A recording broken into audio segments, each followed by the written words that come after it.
Дархуул аймгийн хэмжээнд үйлчлэлтийн бэлтгэл ажил 85% үргэлжилж байна. Энэ ажлын хүрээнд өнөөдөр аймгийн захирагчийн алба Дархуул Сувг компани сууц өмчлөгчдийн холбоод хамтран гурвалсан гэрээ хийлээ. Тус гэрээнд Дархуул Сувг компаниас сууц өмчлөгчдийн холбоодод мэргэжлийн засвар үйлчилгээг 40-80% хямдралтайгаар хийж гүйцэтгэхээр заасан байна. Түүнчлэн зарим засвар үйлчилгээгээ үн төлбөргүй болгожээ.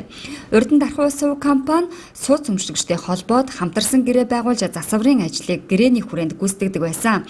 Гэсэн ч энэ удаад гэрээг илүү боловсронгүй болгож үн тарифын уян хатан нөхцөлийг Дархуул Сувг компаниас санал болгосноор нийтийн эзэмшлийн орон сууцнд цэвэр усны шугам солих, вентил солих, заглуушиг тавих, шугамд дулаалга хийх, хаалтан сайлныг шахах зэрэг инженерийн шугам сүлжээний 20 гаруй засвар үйлчилгээг 40-80% буюу 1000-аас 100000 төгрөгийн хямдралтай тарифаар хийхэр болж байгаа юм. Өмнө нь сууц өмчлөгчдийн холбоотууд засвар үйлчилгээний хөөсөө төлж чаддаггүй байсан учраас хамтын ажиллагааны гэрээ төдийлөн ажил хэрэг болж чаддаггүй байсан тухай холбогдох албаныхан энэ үеэр ярьж байлаа.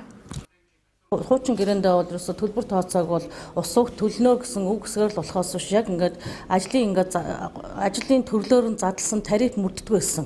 Энэ жил бол тэр тарифыг мөрдөж байгаа.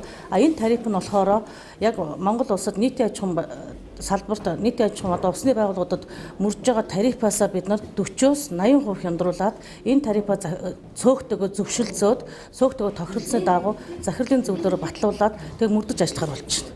Өмнө нь ерөөсөө мөнгө төлдөггүй байсан. Тэ одоо бол гэрээнийхээ дагуу бол мэдээж бас цөөхүүдийг бас аймаг бас их анхаарч байна. Захирагчийн алба анхаарч байна. Сая гихт цөөхийн бүх давхруудыг зойрын давхруудыг цэвэрлэлээ. Одоо тодорхой хэмжээний газруудын цөөхийн мэдлийн шугам хоолой гэдэг сольж байна. Манайх бол энтэйгээ зэрэгцээд цөөхийн мэдлийн шугам солих юм бол ус сувгийнхаа мэдлийн магистрал шугамаа бас бид нар зэрэгс солихоор ингээд цаашдын бас зөвхөн гэрээгээр тогтохгүй ажлууд бас хийгдэж байна.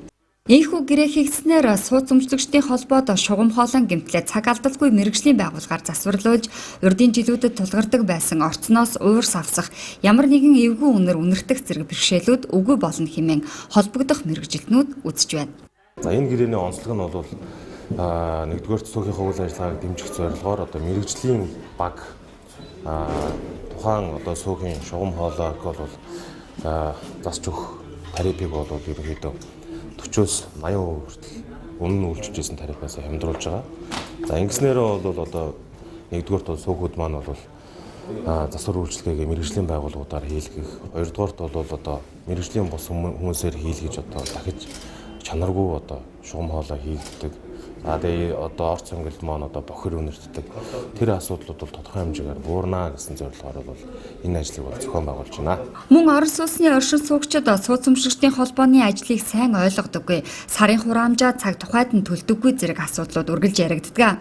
Айл өрхүүд цөөхийнхөө төлбөрөө цаг тухайд нь төлжих бол хүндрэлтэй асуудал үүсэхгүй. Тиймээс цаашид сууц өмчлөгчдийн холбооны төлбөрийг хэрхэн яаж авах тухай арга замыг хайж байгаа юм байна. Өмнө нь тарифаа бид нар нэг сайн тохирдгүй байсан.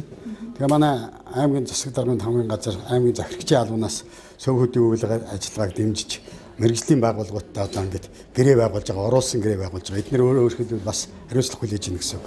Ер нь бол энэ жил одоо аймаг орон нутгийн удирдлага цөөхүүдийн төлөө бол бас нэлээд ажил хийлээ л дээ. Шарилжийг одоо цэвэрлүүлсэн, зойрын давхрыг цэвэрлүүлсэн, одоо хөдөлмөрийн хэлсийн журмаар ажиллагаа хүмүүсийг ажилтай болгосон. Дараа нь одоо бас цөөхүүдэд нөөц болгож юуны одоо үйлчлэлтийн бэлтгэл хангахад зориулж бас шугам сэлбэг материал өгсөн. Тэр нь одоо хийгдээд явж байна.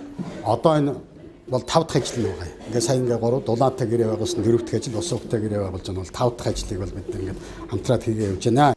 2016-аас 2017 оны үйлчлэлтийн бэлтгэл ажлыг хангах хүрээнд аймгийн захирагчийн албанаас сумдууд болон инженерийн шугам сүлжээний байгууллагууд, эрүүл мэнд, боловсролын байгууллагууд, сууц өмчлөгчдийн холбоотын үйлчлэлтийн бэлтгэл ажлыг хангуулах зэрэг 22 ажлыг хэрэгжүүлэхээр төлөвлөснөөс өнөөдрийн байдлаар 85% гүйцэтгэлтэй байна.